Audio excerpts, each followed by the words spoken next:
Have you ever felt so weak that you couldn't set boundaries with the people you love? I used to be that way. When I met him, I felt happiness because someone wanted me, but I never expected things to turn out the way they did. I loved him so much that I forgot about myself, only to face a painful truth. But my story doesn't end there. Join me as I share the journey where I decided not to back down anymore. I didn't grow up in the kind of family most people are familiar with. Everything in my life always seemed to lack love, care, and protection. I was raised in foster care, where every day felt like a battle just to make my presence known. I don't even remember what it feels like to have a complete family, only that I was always trying to adapt to unfamiliar situations, lonely, and with no one who truly cared about my emotions. So when I met him, I felt like I had found my escape, like I had found the light in the darkness. He was everything I had ever dreamed of, the person I believed would be a steady support in my life. He spoke gently, full of care, and what touched me the most was how he always listened to me, like he was the only one who truly understood me in this world.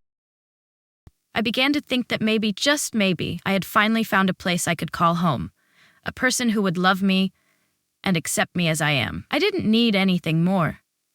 But as our relationship progressed, I started noticing that things weren't as simple as I had believed.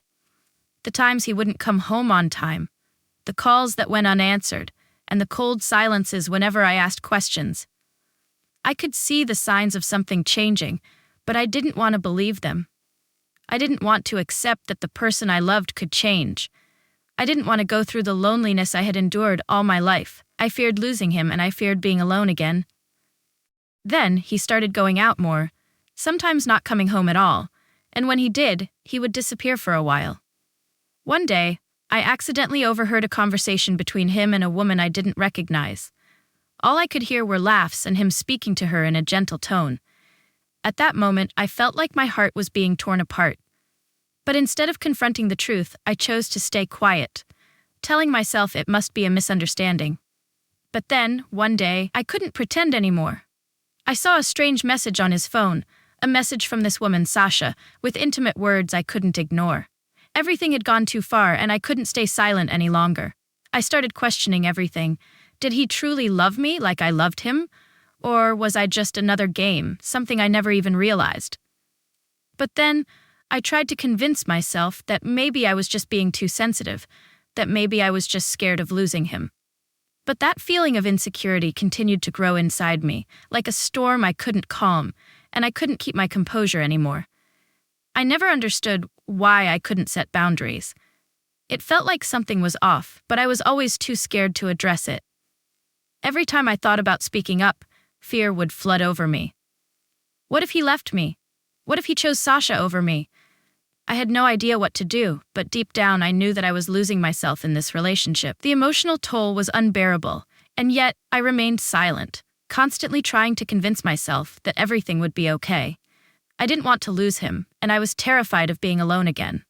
As time passed, the signs became harder to ignore. It wasn't just the late nights or the distant glances. It was how he always found an excuse for Sasha's presence, how she was always in the background of our conversations, like a shadow that never left. I couldn't even remember the last time it had been just the two of us. Every time we were together, my mind wandered to thoughts of her. Was I just a placeholder for him until Sasha was available? That nagging thought wouldn't leave me alone. I tried to rationalize it. Maybe I was overthinking it. Maybe I was just too sensitive. After all, Sasha was his best friend.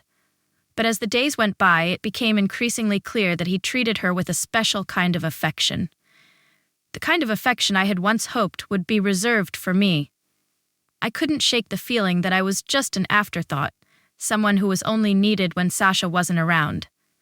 Then came that one night when everything changed. I had returned home late from work, only to find them together again, laughing and talking in the kitchen. They looked so comfortable, so familiar with each other, as if I was invisible. My heart sank. I stood there for a moment, unable to move, as they continued their conversation, oblivious to my presence. I felt like a stranger in my own home. When he finally saw me, he came over, asking where I had been. The casual tone in his voice made my blood run cold. It was like he didn't even care. I knew at that moment that I couldn't pretend anymore. I couldn't stay silent, and I couldn't keep pretending that everything was fine when I knew it wasn't. I took him upstairs, my heart racing, and finally the words came out. "We need to talk." He looked at me, his face still calm, and I couldn't understand how he could be so unaffected. I asked him about the road trip with Sasha, our anniversary, the one day that should have been about us. And yet, there he was, out of town with her. My voice broke as I tried to hold back tears. How could you do this to me? But his response shattered whatever was left of my trust. "You shouldn't have yelled like that," he said, as if I was the one who had done something wrong. "Sasha was here. You shouldn't make her feel uncomfortable." I stood there, completely speechless. It was like he couldn't even comprehend how deeply his actions had hurt me. Instead of acknowledging the betrayal, he was more concerned about Sasha's feelings. That was the breaking point for me. I knew then that I had to walk away. I wasn't going to let him make me feel small anymore. I wasn't going to be the one left feeling invisible. The moment those words left his mouth, something inside me snapped. I stood there, staring at him, unable to comprehend what I had just heard. His indifference, his lack of any real remorse, struck me harder than anything he could have said. "You shouldn't have yelled like that," he repeated, almost as if scolding me. It wasn't about the pain I was feeling.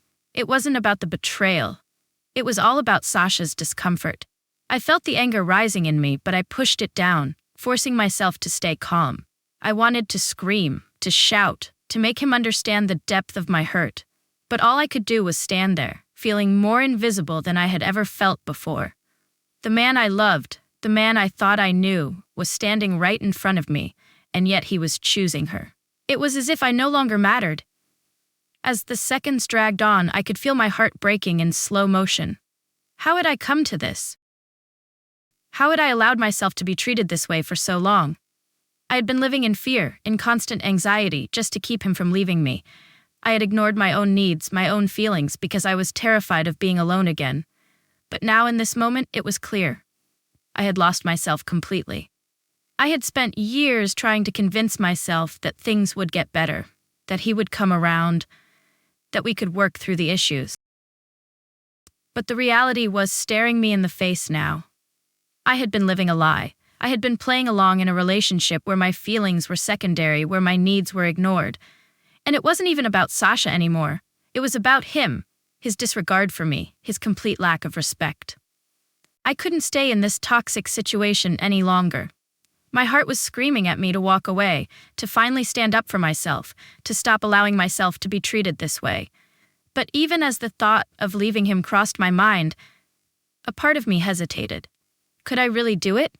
Could I really leave him after everything?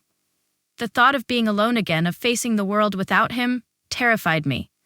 But then I thought about the tears I had shed, the countless nights I had spent lying awake, wondering if I was enough. The times I had doubted myself, questioning if I was worthy of being treated with love and respect. The pain had been unbearable, but in that moment I realized I was the one who had allowed it to continue. I had enabled him to treat me this way, and now it was time to stop. I turned to him, my voice shaking but firm. "I want a divorce." The words felt like they came from somewhere deep inside me, a place I hadn't visited in a long time. It was the first time I had truly stood up for myself. He didn't respond immediately. Instead, he just stood there, staring at me, as if trying to figure out if I was serious. But the look in his eyes told me everything I needed to know.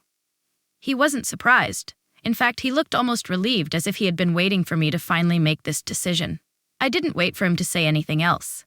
I walked out of the room, my heart pounding, my hands shaking. As I left, I knew that I had made the right decision. I deserved better than this. I deserved someone who would choose me, not someone who would choose another woman over me. The next time I saw him, it would be with divorce papers, and that would be the end of it. No more second guessing, no more wondering if I was enough. It was time for me to take control of my life and start over. I didn't look back as I walked out of the room. My mind was set. The pain was still there, deep inside, but it was nothing compared to the weight that had been lifted from my shoulders. I knew I had made the right decision, but that didn't make it any easier. It wasn't just about leaving him. It was about leaving behind the version of myself I had been for so long, the one that allowed others to take control of my happiness.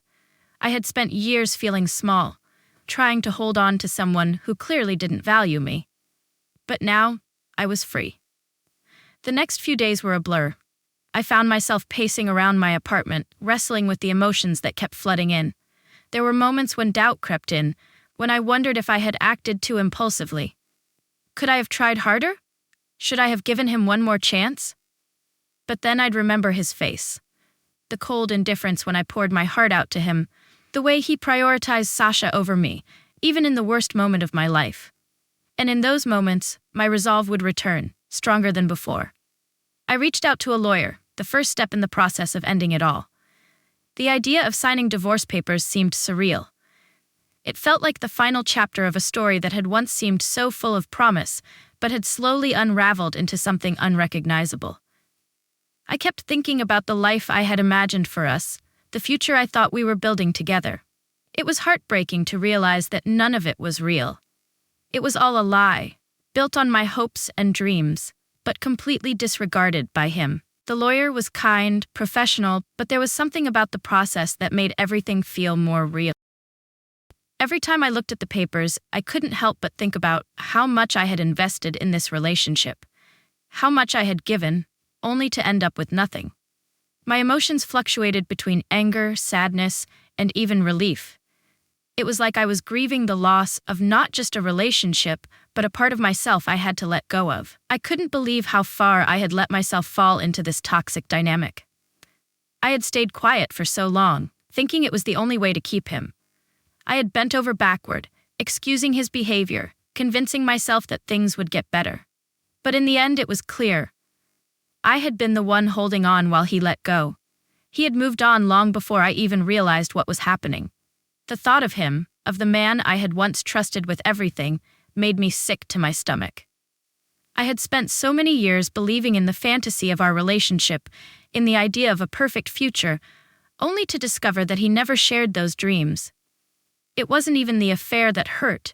It was the fact that he had never cared about my feelings, my happiness, or my well-being. I began drafting the divorce papers in my mind, going over every detail, every step. I could feel the weight of the decision pressing down on me, but this time it was different. This time, I wasn't going to back down. I wasn't going to let him manipulate me into staying in a situation that wasn't healthy for me. It was time to take control of my life again. I had to move on. For my own sanity, for my own peace. But even as I filled out the divorce papers, a small voice inside me wondered if he would try to stop me. Would he beg me to stay? Would he show up at my door apologizing for everything, asking for one more chance? I didn't know, but I did know one thing for sure. I was done waiting for someone else to decide my worth. I was going to walk away, no matter what it took. The days following that decision felt like a whirlwind. I had taken the first step toward freedom, but the emotional weight of it all was almost too much to handle. The divorce papers were ready, and all that was left was to deliver them to him. But something inside me hesitated. Would he really let me go so easily? Would he try to fight for me? Or would he let me walk away without a second glance? I couldn't shake the feeling that he might show up at my door, pleading, trying to convince me that he could change, that things would be different.